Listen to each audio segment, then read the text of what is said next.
Buonasera da Sicilia 24, i titoli del telegiornale.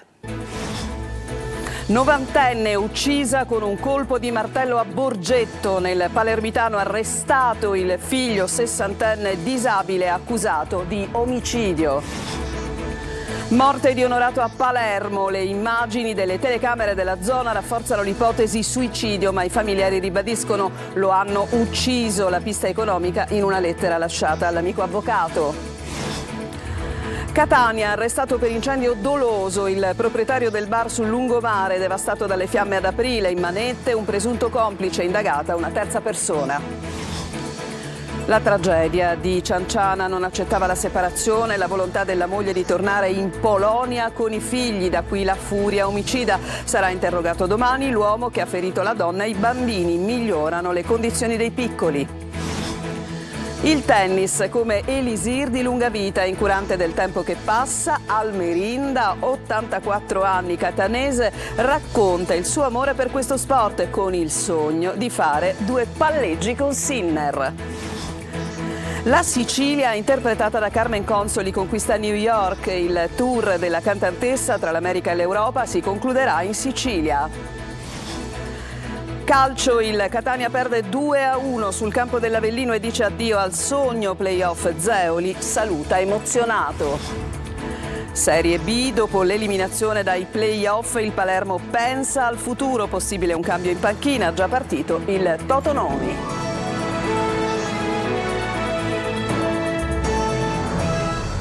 Buonasera, ancora ben trovati. È stato arrestato il figlio della donna di 90 anni che è stata trovata cadavere, presumibilmente uccisa con colpi di martello. L'arresto nel pomeriggio di quest'uomo, un disabile appunto, c'è sicuramente sgomento nella comunità. La tragedia si è maturata tra l'altro con l'ascolto di tutto ciò che è accaduto da parte della figlia della donna, della sorella appunto dell'uomo arrestato, che però non ha potuto fare nulla per fermarlo. Il servizio.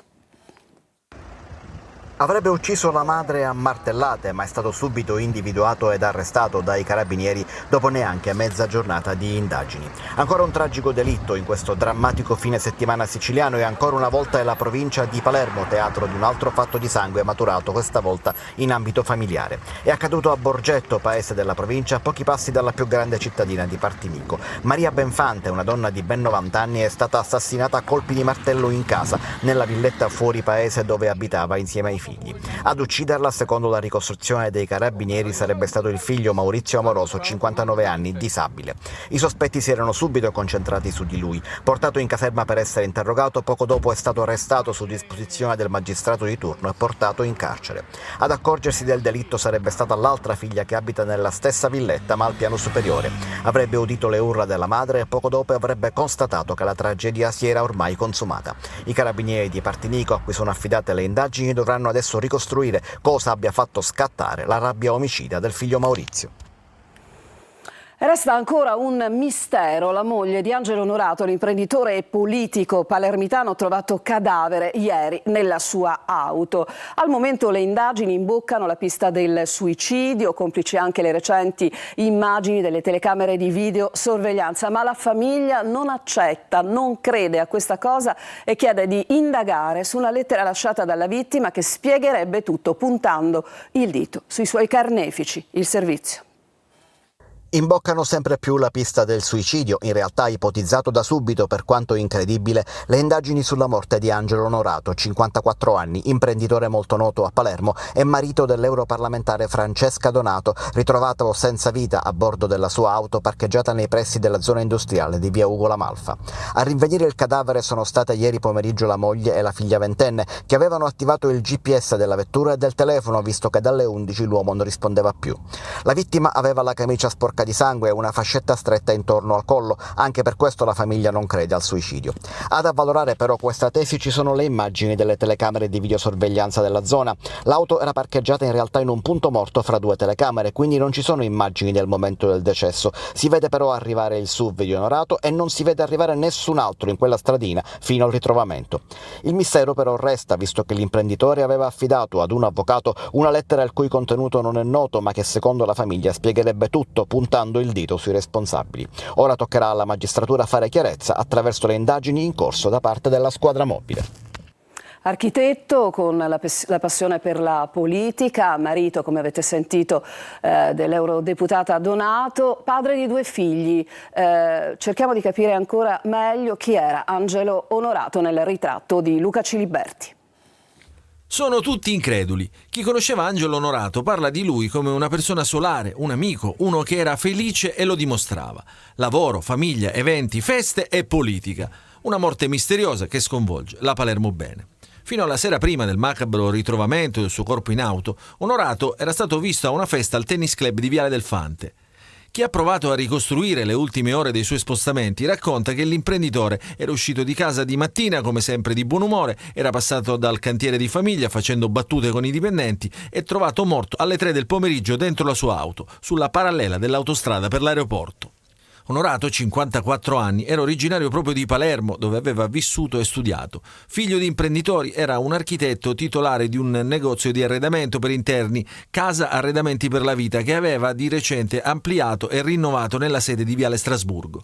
Dal 1999 era sposato con Francesca Donato, nata ad Ancona e trasferitasi per amore a Palermo, dove il 24 aprile la coppia ha festeggiato le nozze d'argento e dove sono nati i 2 figli oggi ventenni, Salvatore e Carolina. Proprio la Donato nel 2019 è stata eletta a Strasburgo con la Lega per poi prenderne le distanze 2 anni dopo e avviare un suo progetto politico con il quale ha ottenuto il 3% alle ultime elezioni comunali.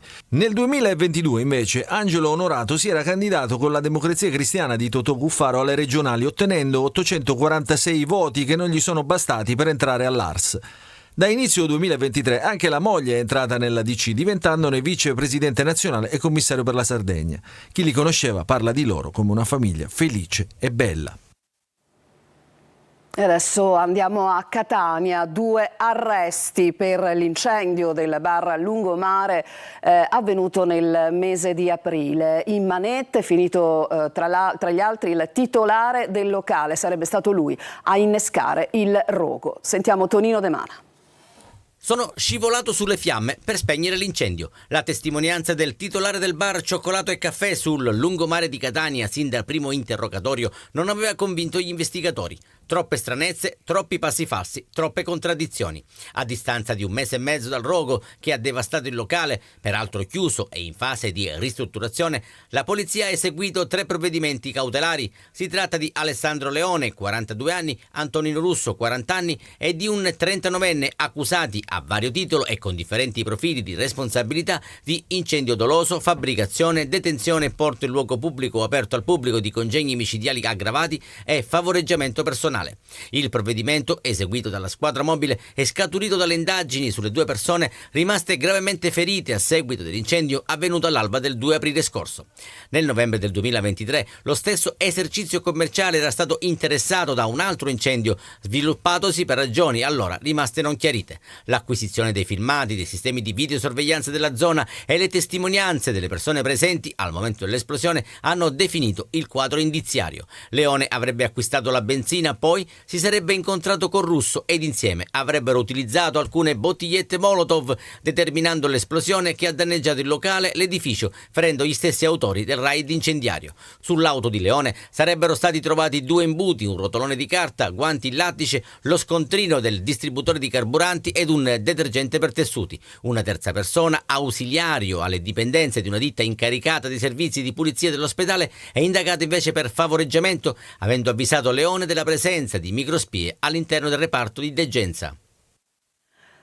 Sarà interrogato domani mattina nel carcere di Agrigento Daniele Alba, il meccanico di Cianciana che ha accoltellato ferendoli la moglie e i 2 figli. La donna, che sta per essere dimessa, voleva separarsi e tornare in Polonia. Davide Sardo.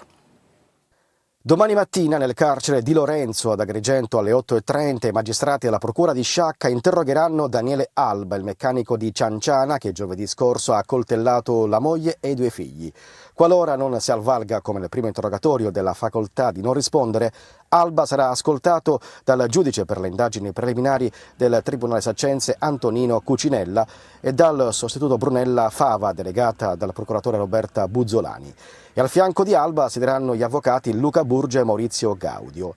Nel frattempo sono ancora in miglioramento le condizioni cliniche del figlio Christian, 7 anni, operato al civico di Palermo, dove gli sono stati estratti dei frammenti della punta del coltello utilizzato dal padre e poi trasferito all'ospedale dei bambini di Cristina, dove è ricoverata in terapia intensiva la sorella di 3 anni, Sara, ancora sedata. Lei non ha subito interventi chirurgici, ma solo tanti punti di sutura per le gravi e profonde ferite. Meno grave è la madre, già operata a Ribera, all'ospedale Fratelli Parlapiano, e prossima ad essere dimessa.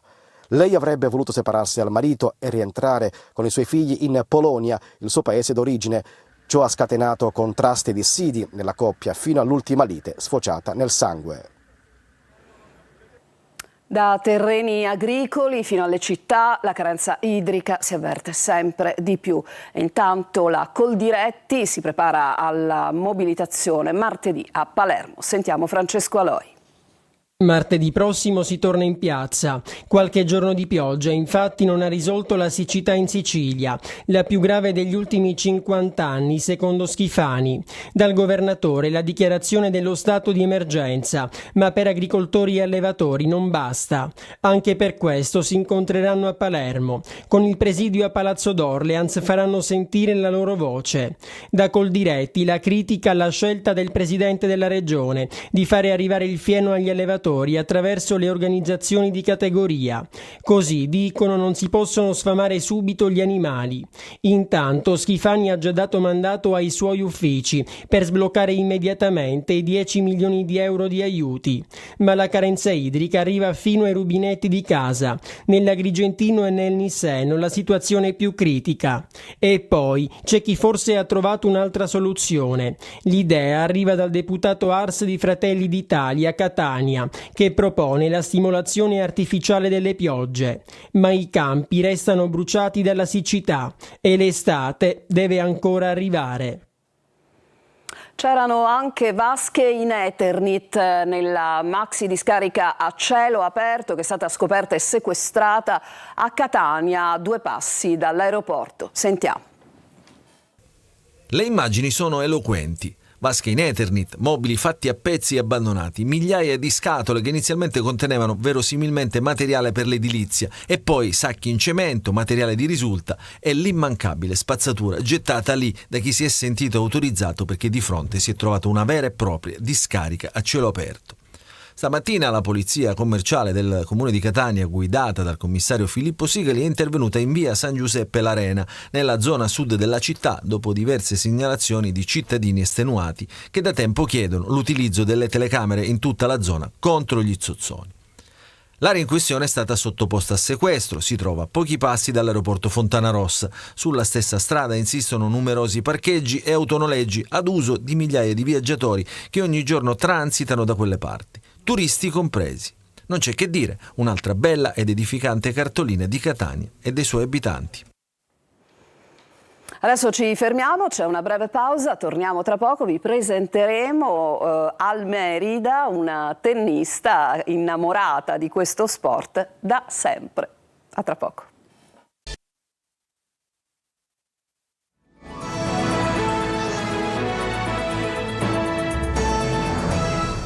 Seconda parte di Sicilia 24, 84 anni e non sentirli, è proprio il caso di dirlo. Vi presentiamo Almerinda, tennista mai doma che continua ad allenarsi quotidianamente. L'abbiamo incontrata proprio durante un allenamento nel catanese a San Giovanni La Punta. Sentiamo Marco Gullà.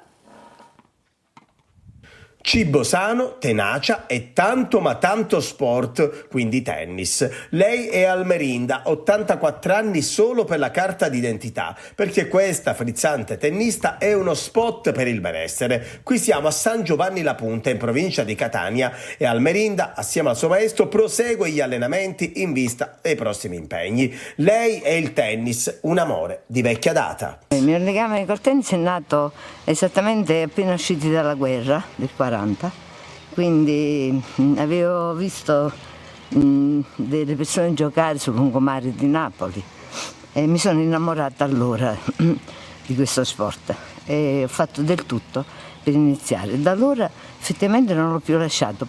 Nessun elisir di giovinezza, ma sport e benessere per Almerinda. E colgo l'occasione per dire ai genitori dei bambini, anche delle bambine specialmente, di indirizzare questi ragazzi al tennis, perché lo sport all'aria aperta è qualcosa che credo superi ogni beneficio dato dagli altri sport. Secondo me il suo spirito, che comunque è rimasta giovane dentro, lo dimostra ogni giorno per quello che fa, per quello che dice, quindi è solo da apprezzare ed è uno spunto per tutti, anche per i più giovani, anzi soprattutto per i più giovani. La battagliera Almerinda ha infine un sogno: incontrare il campione Jannik Sinner. Chi lo sa, anche a Monte Carlo fare 2 minuti di palleggio con lui sarebbe proprio il sogno più bello della mia vita. Perché lui, guardi, io faccio i complimenti ai genitori, ecco, perché un ragazzo che ha queste caratteristiche di educazione, correttezza, rispettabilità per sé e per gli altri è unico. E allora in bocca al lupo Almerinda, sperando che il tuo sogno possa realizzarsi. Carmen Consoli conquista New York, il tour della cantantessa tra l'America e l'Europa si concluderà poi nella sua Sicilia. Simona Mazzone. Non senti, non vuoi capire. La Sicilia, con i suoi paesaggi, le storie, i personaggi, è sbarcata al Poisson Rouge di New York grazie a Carmen Consoli e al suo tour Terra che non senti, che è arrivato oltreoceano per la sua prima tappa, con brani della tradizione e canzoni che omaggiano i conterranei Franco Battiato, Rosa Balisteri, Ignazio Buttitta.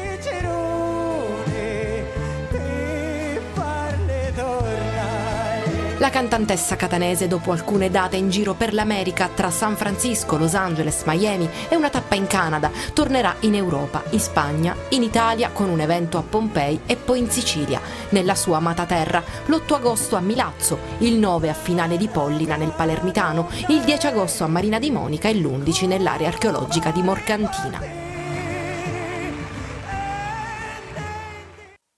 Ci fermiamo ancora in chiusura del telegiornale, il calcio con il Catania e il Palermo deluse dai play-off.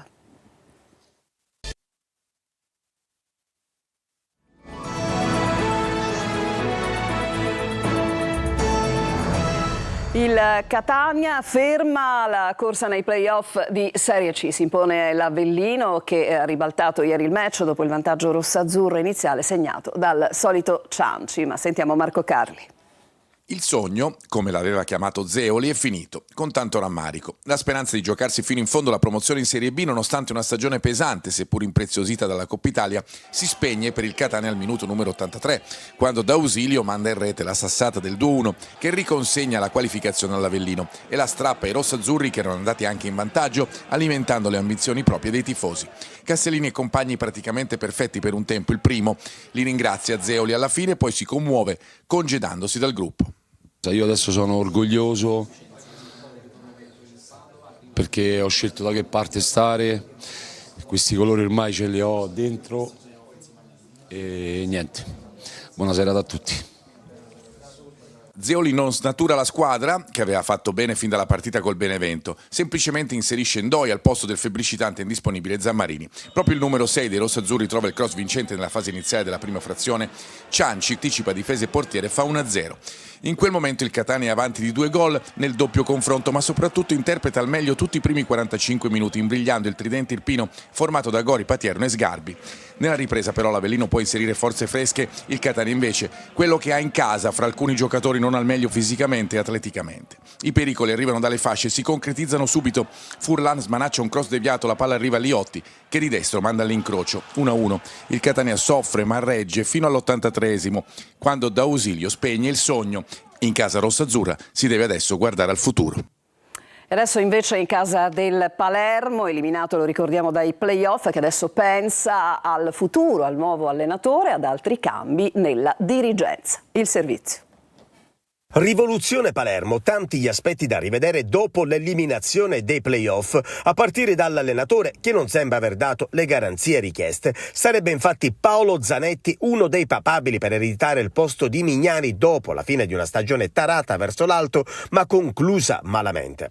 Zanetti, ex Empoli che ha condotto il Venezia alla promozione, sarebbe in pole position. Rimane una pista valida, anche quella che conduce all'ex Sassuolo Dionisi. Ci sarebbe anche il nome di Fabio Grosso, ma più defilato a causa del no ricevuto in estate. Il nome del neotecnico passerà comunque dal direttore sportivo, che con molta probabilità non sarà Leandro Rinaudo. Il DS è in scadenza al 30 giugno e i discorsi per il rinnovo sono stati interrotti da tempo. E poi già con la valigia in mano anche Capitan Matteo Brunori, contestato anche da alcuni tifosi dopo delle dichiarazioni in cui sosteneva che Palermo è una piazza esigente e difficile. Insomma, cantieri aperti. Il Palermo dovrà cambiare abito se vorrà ovviamente trovare la direzione giusta nella prossima stagione. Con questo servizio si chiude Sicilia 24. A tutti voi grazie per averci seguito e buona serata.